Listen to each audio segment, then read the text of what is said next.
এই WhatsApp guys, কেমন আছেন সবাই? আশা করছি সবাই খুবই ভালো আছেন। মুভি স্ক্রিন চ্যানেলের আজকের পর্বে আমরা সাউথ কোরিয়ার একটা অসাধারণ লাভ স্টোরি সিনেমা সম্পর্কে জানতে চলেছি। আর এটিকে অসাধারণ বলার কারণ হচ্ছে এটির ফিনিশিংটা এতটাই হৃদয়স্পর্শী যে আপনি যদি কঠিন হৃদয়েরও হয়ে থাকেন তাহলে আমি আপনাকে গ্যারান্টি দিয়ে বলতে পারি যে এটি আপনার হৃদয়কে ছুঁয়ে যাবে। মানে আপনিও নরম মনের মানুষের মতন অনুভব করতে পারবেন। আর রিকোয়েস্ট থাকবে যে আপনাদের প্রতি মুভিটা না টেনে সম্পূর্ণ দেখবেন, কারণ কোরিয়ান মুভি তো বলা যায় না কোথায় থেকে কোথায় কাহিনী জুড়ে দেয়। তো সিনেমাটি শুরু করার আগে এর সম্পর্কে কিছু তথ্য দিই। সিনেমাটি 2006 সালে রিলিজ হয় আর এর আইএমডিবি হচ্ছে 10-এ 7.2 আর মাই ড্রামা লিস্টে এর আইএমডিবি রেট হচ্ছে 7.7। তো যাই হোক, অনেক বকবক করলাম আর বাড়তি কোনো কথা বলবো না, চলুন দেখে আসি অ্যাকচুয়ালি মুভিটি কেমন হয়েছিল। তো সিনেমার শুরুতে আমাদের জয় নামের একটা ছেলেকে দেখানো হয় আর ছেলেটি তার বড়লোক বাবার একমাত্র ছেলে। আসলে সে এই সিনেমার প্রধান চরিত্র। তো সে সারাদিন ঘুরে বেড়ায় আর বন্ধুদের সাথে আড্ডা দেয়। মানে বুঝতেই তো পারছেন, বড়লোক বাবার একমাত্র ছেলে যার কোটি কোটি টাকা ধন সম্পদ, তার আর কি কাজ থাকতে পারে। তো যাই হোক, তারপর আমাদের জয় নামের একটি 17 বছর বয়সী মেয়েকে দেখানো হয় আর মেয়েটি একটি দোকানের সামনে যায়, কিন্তু তখন তাকে দোকানের মহিলাটি অনেক আজে বাজে কথা বলতে থাকে, কারণ মহিলাটি তাকে সন্দেহ করছিল যে তার ছেলে হয়তো এই মেয়েটিকে প্রেগনেন্ট করে দিয়েছে। তাই এই মহিলাটি চৌকে বলে, দেখো মেয়ে, তোমাকে দেওয়ার মতন টাকা আমার কাছে নেই। তখন চই মহিলাটিকে কিছু বলে না, কিন্তু তার চোখ পানিতে টলটল করতে থাকে আর সে এক দৃষ্টিতে মহিলাটির দিকে তাকিয়ে থাকে আর সেখান থেকে একসময় চলে যায়। এখানে একটা কথা বলি, চই কেন এই মহিলাটির কাছে এসেছিল এটা আমরা কিন্তু সিনেমার শেষে জানতে পারবো। শুধু এটুক মনে রাখেন যে সে এই মহিলাটির কাছে এসেছিল। তো যাই হোক, এরপর চই করে কি, সে একটি অনেক দামি হোটেলে আসে। আসলে এই পুরো হোটেলটির মালিক হচ্ছে জয়। আর সে যখন আসে তখন চইকে দেখে ভাবে যে চই হয়তো কোনো কলগার্ল হবে, তাই সে চইকে কিছু টাকা দিয়ে সেখান থেকে চলে যেতে বলে। তো সেদিনের মতো চই তো চলে যায়, কিন্তু এর পরের দিন সকালে চই আবারও এসে জয়কে তার টাকাগুলো হাতে ধরিয়ে একটি কষ্টের হাসি দিয়ে সেখান থেকে বেরিয়ে যায়। আর এটা দেখে জয়ের তো মারাত্মক ইগোতে লাগে। মানে বুঝতে হবে এটা তো অনেক ধনী পরিবারের একটা ছেলে, আর তাকে যদি কেউ এরকম টাকা ফিরিয়ে দেয় তাহলে তো তার রাগাটা স্বাভাবিক। তো যাই হোক, জয়ের বর্তমান বয়স হচ্ছে 18 বছর আর সে তার বাবার সম্পত্তির মালিক হবার সময় চলে এসেছে। কিন্তু তার দাদা একটি অদ্ভুত শর্ত রেখে গিয়েছিল, আর শর্তটি হচ্ছে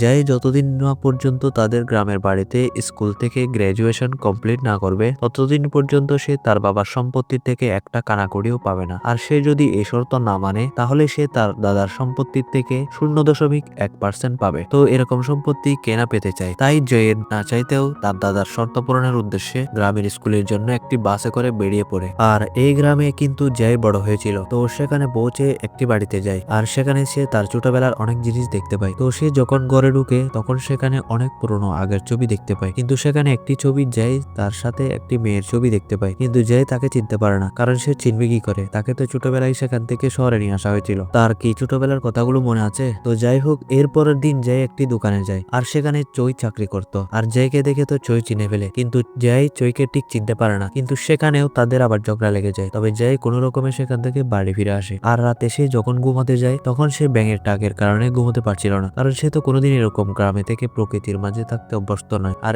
এরই মাঝে একটি ব্যাঙ এসে ওর মুখে পড়ে আর এটা দেখে সে তাড়াতাড়ি দৌড়ে সেখান থেকে সরে যায়। আর এভাবে অনেক কষ্টে জয় রাতটি পার করে। আর এর পরের দিন সে স্কুলের উদ্দেশ্যে বেরিয়ে পড়ে আর সে মনে মনে সিদ্ধান্ত নেয় যে সে স্কুলে মারামারি করবে আর প্রিন্সিপাল তাকে টিসি দিয়ে বের করে দিবে। এরপর আমাদের চইকে দেখানো হয়। আর মজার ব্যাপার হচ্ছে সেও এই স্কুলেই পড়ে, জয়ের সাথে একই ক্লাস। তো জয় তো সিদ্ধান্ত নিয়ে এসেছে যে সে একটা জামানা পাকাবে। তো যে কথা সেই কাজ। সে স্কুলে যখন যায় তখন সে একেবারে ক্লাসের সবচেয়ে শক্তিশালী ছেলেটির সাথে গিয়ে গ্যাঞ্জাম শুরু করে দেয়। সে ছেলেটিকে ছাদে নিয়ে গিয়ে আচ্ছা মতন খেলায়, কিন্তু ছেলেটি তো জয়কে চিনত, তাই সে সাহস করে না যে জয়কে কিছু করবে, কারণ একে তো জয় অনেক ধনী আর তার পাওয়ারও অনেক থাকতে পারে। মানে ওই সেম কাহিনী সব জায়গাতেই, মানে আপনার টাকা থাকলে আপনি যা ইচ্ছা তাই করতে পারবেন। তো যাই হোক, জয় তো মহাখুশি, সে তার প্ল্যান মোতাবেক তো ঝামেলা পাকিয়ে ফেলেছে আর সে মনে করছে যে এখন তাকে প্রিন্সিপালরা বের করে দেবে। কিন্তু এখানে ঘটনাটা তার উল্টো ঘটে। আমরা দেখতে পাই জয় যে ছেলেটিকে মেরেছিল তার পরিবার জয়কে দাওয়াত দেয় আর তারা তাকে অনেক আদর যত্ন করে খাবার খাওয়ায়, মানে নিজের সন্তানের মতো। তো সেখান থেকে খাবার খেয়ে জয় যখন বাড়ি ফিরছিল তখন তার ভয় লাগতে শুরু করে আর তখন হুট করে চই তার সামনে চলে আসে, কিন্তু তাকে দেখে জয়ের আবারও মাথা গরম হতে শুরু করে। কিন্তু চই তাকে কোচা মেরে কথা বলতো আর এটা কেন বলতো এটাও আমরা একদম সিনেমা শেষে জানতে পারবো। আর চই জয়কে একটি কথা বলে, সে বলে একদিন আমি এখান থেকে পালিয়ে যাব, কিন্তু জয় কথাটির কোনো গুরুত্বই দেয় না। তো যাই হোক, এর পরের দিন আমরা দেখতে পাই স্কুলে একটি নাটকের অনুষ্ঠান হচ্ছে আর চই সবাইকে সেখানে অংশগ্রহণ করতে বলে। আর সে জয়কেও রিকোয়েস্ট করছিল, কিন্তু জয় ডাইরেক্ট মানা করে দেয়, মানে সে এই অনুষ্ঠানে অংশগ্রহণ করবে না। আর সে সেখান থেকে সোজা প্রিন্সিপালের অফিসে যায় এবং তাকে একটি লেটার দিয়ে বলে যে আমি আপনাকে যত টাকা লাগে দিব, আপনি শুধু আমার সার্টিফিকেটটি দিয়ে দিন। কিন্তু প্রিন্সিপালটি ছিল জয়ের দাদার বন্ধু, সে তো জয়ের এই প্রস্তাবে রাজি হয় না, উল্টো সে জয়কে ওয়ার্নিং দিয়ে বসে। আর জয় সেখান থেকে হতাশ হয়ে বেরিয়ে আসে এবং এরপর থেকে জয় স্কুল ফাঁকি দেওয়া শুরু করে। তো এভাবে সে বাইরে বসে বসে একদিন কিছু খাচ্ছিল, আর তখন তার সামনে দুটো বাচ্চা স্কুল থেকে ফিরছিল।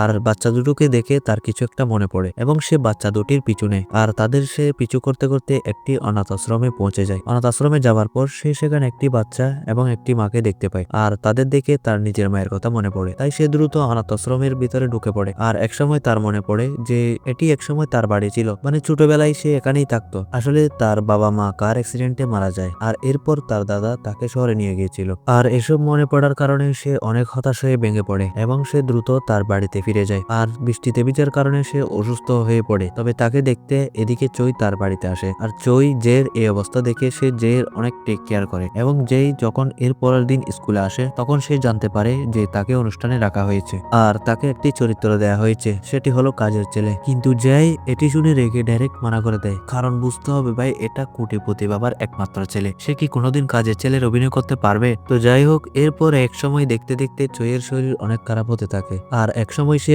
অজ্ঞান হয়ে সেখানে পড়ে যায়। আর জয় চইয়ের এই অবস্থা দেখে তার পিঠে করে দৌড়াতে দৌড়াতে হসপিটালে নিয়ে যায়। মানে কি বলবো, একটু আগে যে ছেলেটা কাজের ছেলের অভিনয় করার জন্য মানা করছিল, আর সে এখন চইয়ের মতন একটা মেয়েকে পিঠে করে হসপিটালে নিয়ে আসে। মানে এখানে জয়ের আস্তে আস্তে এগো ভাঙতে শুরু করে। সে বুঝতে পারছিল যে মানুষের গুরুত্ব কি জিনিস। তো যাই হোক, ডাক্তার তখন তাকে বলে যে চইয়ের এখন সময় এসে গিয়েছে হসপিটালে ভর্তি হয়ে যাবার। আর এটা শুনে তো চই কাঁদতে থাকে, আর সে উইশ করে যে আমি বাঁচতে চাই, আমি শীতের প্রথম তুষারপাত স্পর্শ করা পর্যন্ত বেঁচে থাকতে চাই। অন্যদিকে চইয়ের সকল ক্লাসমেটরা আসে তার সাথে দেখা করতে, কিন্তু ডাক্তার এই অবস্থায় কাউকে চইয়ের সাথে দেখা করার অনুমতি দেয় না। আর তাই তারা সবাই পাশের একটি বাজারে যায়, আর সেখানে তারা তাদের নাটকের জন্য কস্টিউম কিনে। কিন্তু যে যখন তাদের সকল টাকা দিয়ে দেয় তখন তারা সবাই তো অনেক খুশি হয়ে যায়। আর এদিকে এটা দেখে যে তো বুঝতে পারে না, মানে সে তাদের এই খুশি দেখে বুঝতে পারছিল না যে সে কি এমন মহান কাজ করে ফেলেছে। আসলে তার কাছে তো এগুলো অনেক সামান্য টাকা। তো যাই হোক, যেই সেখানে চইয়ের জন্য এক জোড়া গ্লাভস কিনে নেয়, আর এরপরের দিন সে গ্লাভস গুলো চইকে দেয় এবং যেই চইকে বলে যে তুমি তোমার জবটিকে ছেড়ে দাও, তোমার জব করার কোনো প্রয়োজন নেই। কিন্তু চই তাকে বিদায় জানিয়ে সেখান থেকে চলে যায়। তো এর পরের দিন জয় এবং তার বন্ধুরা সবাই মিলে যায় হচ্ছে একটি স্থানীয় ক্ষেতে কাজ করার জন্য, যাতে করে তারা কিছু টাকা উপার্জন করতে পারে। আর জয়ও যেহেতু তাদের সাথেই ছিল তাই তাকেও টাকা দেওয়া হয়, কিন্তু চই এসে জয়ের কাছ থেকে টাকাগুলো কেড়ে নেয়। আর সে তাকে সামান্য কিছু টাকা দিয়ে বলে যে তুমি যতটুকু কাজ করেছো ততটুকু টাকা পাবে। আর জয়ের তো এসব নিয়ে কোনো মাথা ব্যথাই নেই, তার কি আসে যায় এসব সামান্য কয়টা টাকা নিয়ে। তবে যেই দেখতে পাই সে সেখানে থাকা বাকিরা এই সামান্য টাকাগুলো পেয়ে অনেক খুশি হচ্ছিল। আর যে যখন বাসায় ফিরছিল তখন সে চইকে বলে যে চই, তুমি হয়তো জানো না আমি কে, আমার ব্যাংকে কত টাকা আছে। আসলে যে এই মুভিতে এই কথাটি অনেকবার চইকে বলেছিল। তো যাই হোক, একসময় চই যখন সেই অনাথ আশ্রমের দিকে যাচ্ছিল তখন জয় চইকে বলে যে চই, তুমি কেন এখানের ভিতর যাচ্ছ? তখন চই তাকে বলে আমি তো এখানেই থাকি, আর আমি অনাথ বলে আবার আমাকে সিম্পাথি দেখাতে এসো না। তখন জয় চইকে বলে আমার নিজেরও তো মা বাবা নেই, আমি নিজেও তো একজন অনাথ। তো এরপরের সিনে আমরা দেখতে পাই চইয়ের শরীরের অবস্থা অনেক খারাপ হয়ে যায়, তাকে হসপিটালে ভর্তি করানো হয়। অন্যদিকে জয় চইয়ের সাথে দেখা করার জন্য অনেক চেষ্টা করে, কিন্তু ডাক্তারেরা তাকে বাধা দেয়, আর তারা তাকে বলে চইয়ের হার্টে প্রবলেম আছে, সে বেশি দিন বাঁচবে না। আর তখন জয় যেটা করে, সে এর পরের দিন ইচ্ছে করে এর পাশের বেডে এডমিট হয়ে যায়। চই তখন জয়কে দেখে বলে তুমি জেনে গিয়েছো তাই না আমার কি অসুখ হয়েছে? জয় তখন তাকে বুঝতে না দিয়ে বলে হ্যাঁ, তোমার তো সর্দি কাশি হয়েছে আর তুমি খুব দ্রুতই সুস্থ হয়ে যাবে। আর জয় বাইরে এসে ডাক্তারকে অনেক রিকোয়েস্ট করতে থাকে, আর সে ডাক্তারকে বলে যে যত টাকা লাগে আমি দেব, আপনি শুধু চইকে আগের মতন সুস্থ করে দিন প্লিজ। তখন ডক্টর তাকে বলে অনেক দেরি হয়ে গিয়েছে, পুরো পৃথিবীর টাকা এনে দিলেও তাকে বাঁচানো আর সম্ভব হবে না। তো এরপর কিছুদিন বাদে চই একটু সুস্থ হলে সে আবারও সেই দোকানদার মহিলাটির কাছে যায়, মানে যে মহিলাটি সিনেমার শুরুতে তাকে আজে বাজে কথা শুনিয়েছিল। তো যাই হোক, মহিলাটি যখনই আবারও চইকে কথা শোনাতে যাবে তখন চই তাকে বলে আপনি আমাকে চিনতে না পারলেও আমি কিন্তু আপনাকে ঠিকই চিনতে পেরেছি, আমি চই, যাকে আপনি 19 বছর আগে এতিমখানায় রেখে এখানে চলে এসেছিলেন। আর সিনেমার শুরুতে আমি কিন্তু বলেছিলাম এই মহিলাটির ব্যাপারে। তো যাই হোক, এখানে আমরা জানতে পারি যে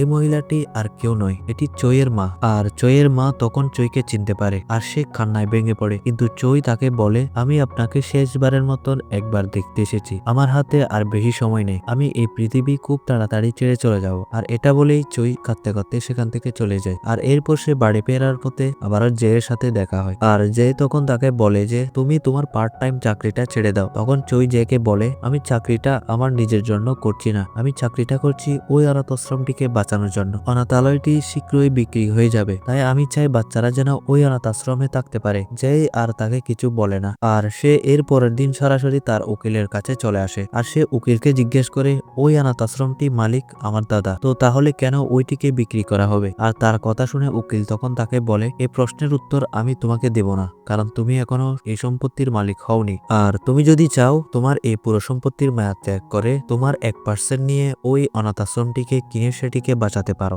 যে আর কিছু না বলে সে সেখান থেকে চলে যায়। অন্যদিকে চই তার অনাথ আশ্রমের কেয়ারটেকার আঙ্কেলের সাথে সব শেয়ার করতে থাকে। আর সে বলে যে সে জেকে কতটা ভালোবাসে আর সে মৃত্যুর আগের দিন পর্যন্ত জেয়ের সাথে থাকতে চায়। সে আবার এটাও চিন্তা করে যে যদি এমনটা হয় তাহলে সে মারা যাবার পর জেই কতটা কষ্ট পাবে। জেই বাড়িতে ফিরে আসে আর সে দেখতে পায় চই তার জন্য বাড়িতে অপেক্ষা করছে। আসলে চই এসেছে এখানে জেয়ের সাথে থাকার জন্য, কিন্তু জেই চইকে চলে যেতে বলে, কিন্তু চই সেখান থেকে যায় না। আর তখন জেই তার ইমোশনকে কন্ট্রোল করতে পারে না, তাই সে দ্রুত দৌড়ে নদীর পাড়ে যায় এবং অনেক কাঁদতে থাকে। আর সে সিদ্ধান্ত নেয় যে সে ওই 1% সম্পত্তি নেবে। আর সে এটাই করে, সে চইয়ের জন্য সকল সম্পত্তির মায়া ত্যাগ করে মাত্র 1% সম্পত্তি নেয়, আর যার মাধ্যমে সে ওই আশ্রমটি কিনতে পারবে। তো এরপর দিন যখন জয় স্কুলে যায় তখন সে দেখতে পায় সেখানে নাটকের প্রস্তুতি চলছিল। আসলে এখানে আমি একটা কথা ভুল বলেছিলাম শুরু থেকে, ওটা আসলে অনুষ্ঠান নয়, ওটা ছিল একটা নাটকের অনুষ্ঠান, মানে মঞ্চ নাটক। তো যাই হোক, সেখানে ছোট ছোট একটি বাচ্চা ছেলে ও একটি মেয়ে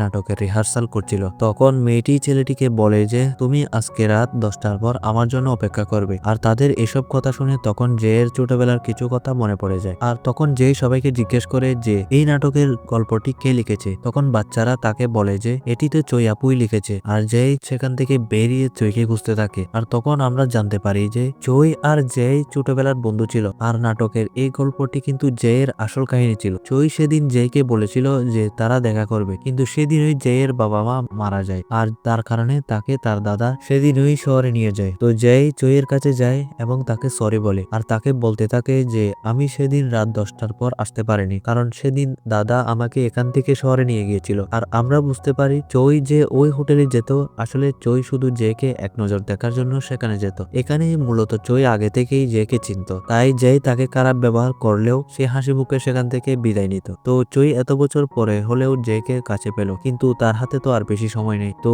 জেই আর চই এখন একসাথে থাকতে শুরু করে, তারা ঘুরতো ফিরতো, অনেক আনন্দ করতে থাকে। কিন্তু তখন চইয়ের ভিতরে বেঁচে থাকার ইচ্ছেটা প্রবলভাবে জেগে উঠতে শুরু করে, মানে সে কোনোভাবে আর মারা যেতে চাচ্ছিল না, আর সে এই সুন্দর মুহূর্তগুলোকে ছেড়ে চলে যেতে চাচ্ছিল না। তো আমি কিন্তু সিনেমার শুরুতে একটি ছবির ব্যাপারে বলেছিলাম, মানে ওই যে জেয়ের সাথে একটি বাচ্চা মেয়ের ছবি ছিল সেটি। আর এখন আমরা জানতে পারি যে ওই বাচ্চা মেয়েটি আর কেউ না, এটি হচ্ছে চই। তো জেই একদিন চইকে জিজ্ঞেস করে যে তুমি যদি আমাকে আগে থেকে চিনতে তাহলে কেন তুমি আমাকে তোমার পরিচয় দিলে না? তখন চই জেয়ের কথার কোনো উত্তর দেয় না, সে শুধু সময়টাকে উপভোগ করছিল। আর অন্যদিকে ধীরে ধীরে চইয়ের শরীর আরো খারাপ হতে শুরু করছিল, আর এখন কোনো ওষুধেই আর কাজ করছিল না। আর দেখতে দেখতে এভাবে একদিন চইয়ের বার্থডে চলে আসে, আর জেই তার জন্মদিনে চইকে অনেকগুলো ক্যাপসুল গিফট করে। আর প্রত্যেকটি ক্যাপসুলে করে চইয়ের জন্য একটি করে চিঠি লেখা ছিল। জেই চইকে বলে তুমি প্রত্যেক দিন একটি করে ক্যাপসুল খুলবে আর চিঠিগুলো পড়বে। কিন্তু চই এক রাতেই বসে সব চিঠিগুলো পড়ে ফেলে, কারণ চইয়ের কাছে তো এত সময় নেই, তাই সে সব চিঠি এক রাতেই পড়ে শেষ করে ফেলে। তো সেখানে জেয়ের সমস্ত অনুভূতির কথা লেখা ছিল,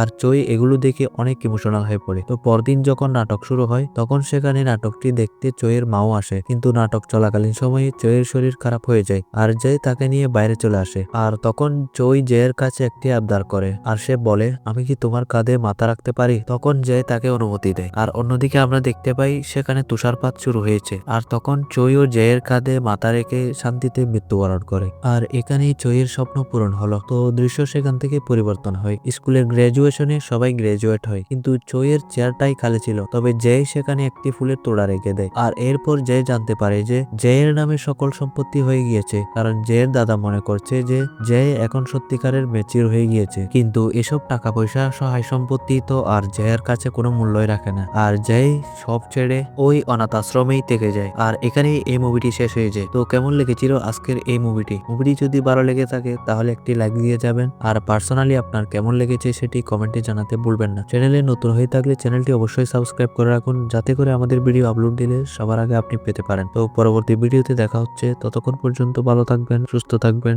টেক কেয়ার, আল্লাহ হাফেজ।